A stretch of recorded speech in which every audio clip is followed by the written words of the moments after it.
বন্ধুরা, তোমরা তো সবাই ফোনে কল রেকর্ডিং করো। তো যারা ফোনে কল রেকর্ডিং করো তাদের জন্য আজকের ভিডিওটা পুরো কন্টিনিউ করতে থাকো। অনেক কিছু শিখতে পারবে, অনেক কিছু তোমরা জানো না সেগুলো জানতে পারবে। তো চলো ভিডিওটা শুরু করে যাও। তো শুরুতেই তোমরা তোমাদের ফোনের ডায়ালারে চলে যাবে। ফোনের ডায়ালারে চলে যাওয়ার পর তোমাদের যে থ্রি ডট অপশান আছে, থ্রি ডট অপশানে ক্লিক করে এখান থেকে যে সেটিংস আছে, তো সেটিংসের উপরে ক্লিক করে দেবে। তারপর এখান থেকে যে কল রেকর্ডিং আছে, কল রেকর্ডিংয়ের উপরে ক্লিক করে দেবে। তো এখন কথা হচ্ছে, তো আমি ভিডিওটা শুরু করার একটাই কথা বলতে চাই, অনেকের মোবাইলেও কিন্তু এই সেটিংসটা হবে না। যাদের মোবাইলে এই সেটিংসটা হবে না তারা অবশ্যই আমাকে কমেন্ট করে জানাতে পারো। আমি আশা রাখছি তোমাদেরকে পরবর্তী ভিডিওর মাধ্যমে তোমাদের মোবাইলে কিভাবে এই সেটিংসগুলি করবে অবশ্যই আমি তোমাদেরকে জানিয়ে দেবো। তো প্রথমে যে একটা লেখা আছে যে ডিলেট রেকর্ডিং, মানে এটার মানে হচ্ছে যে এখানে ক্লিক করার পর অনেকগুলো অপশান আছে। প্রথমটার মানে কি, মানে তুমি যদি তোমার কল রেকর্ডিং দিয়ে যদি কারোর সাথে কল রেকর্ডিং করে থাকো, মানে যে তুমি যদি নেভারে সিলেক্ট করো তাহলে অটোমেটিক্যালি, মানে বলতে গেলে মানে তুমি যে কল রেকর্ডটা করেছো সেই কল রেকর্ডটা আর কখনোই ডিলিট হবে না। আফটার 7 ডে যদি দাও তাহলে 7 দিন পর অটোমেটিক্যালি ডিলিট হয়ে যাবে, 14 দিন দিলে ডিলিট হয়ে যাবে, 30 দিন দিলে 30 দিন পর ডিলিট হয়ে যাবে। এটাই যে প্রথমটা সেটিংস। তো আই বাটনে একটা লেখা আছে, তোমরা ভালো করে সেগুলিটাতে লক্ষ্য করো।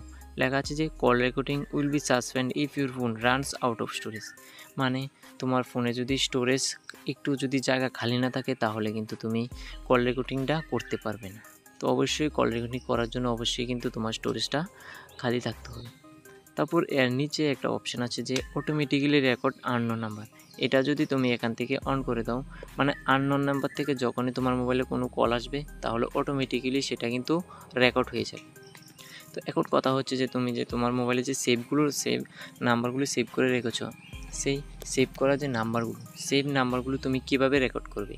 তো এটার জন্য এর নিচে আছে অটোমেটিক্যালি রেকর্ড দিস নাম্বারস। এটা থেকে এটা অন করে তুমি এখান থেকে চুজ কন্ট্যাক্ট দিয়ে তোমার যে কন্ট্যাক্টগুলি রেকর্ড করতে চাও সেখান থেকে এটা চুজ করে দিতে পারো। তারপর এখন কথা হচ্ছে যে, মানে এটা হচ্ছে সবথেকে গুরুত্বপূর্ণ সেটিংস। এর নিচেই আছে play audio tone instead of disclaimer. তুমি যখন কারোর কল রেকর্ডটা করবে তখন কিন্তু সে জানতে পারবে না যে তুমি কল রেকর্ডটা করছো, শুধু একটু আওয়াজ হবে যে হালকা হলেও বুঝতে পারবে, আশা রাখছি যে বুঝতে পারবে না। মানে এটা যদি তুমি অন করে দাও, অনেক সময় কি দেখা যায়, তুমি যদি কারোর কল রেকর্ডটা করো, মানে ফোন বলে দে তোমার কলটা রেকর্ড করা হচ্ছে, তুমি যদি এই সেটিংসটা অন করে দাও তাহলে কিন্তু তোমার যে কল রেকর্ডটা সেই কল রেকর্ডটা আর হবে না। তো আবারও বলে দিই, যা অনেকের মোবাইলে এই সেটিংসগুলি নাও হতে পারে, যাদের হয়নি তারা অবশ্যই কমেন্ট করো, আমি তোমাদেরকে পরবর্তী ভিডিওর মাধ্যমে বানিয়ে দিতে আশা রাখছি। তো ভিডিওটা দেখে যদি একটু উপকারে আসে তাহলে আমাদের চ্যানেলের সাথে অবশ্যই যুক্ত হতে পারো। তো ধন্যবাদ। জয় হিন্দ, বন্দে মাতরম, ভারত মাতা কি জয়।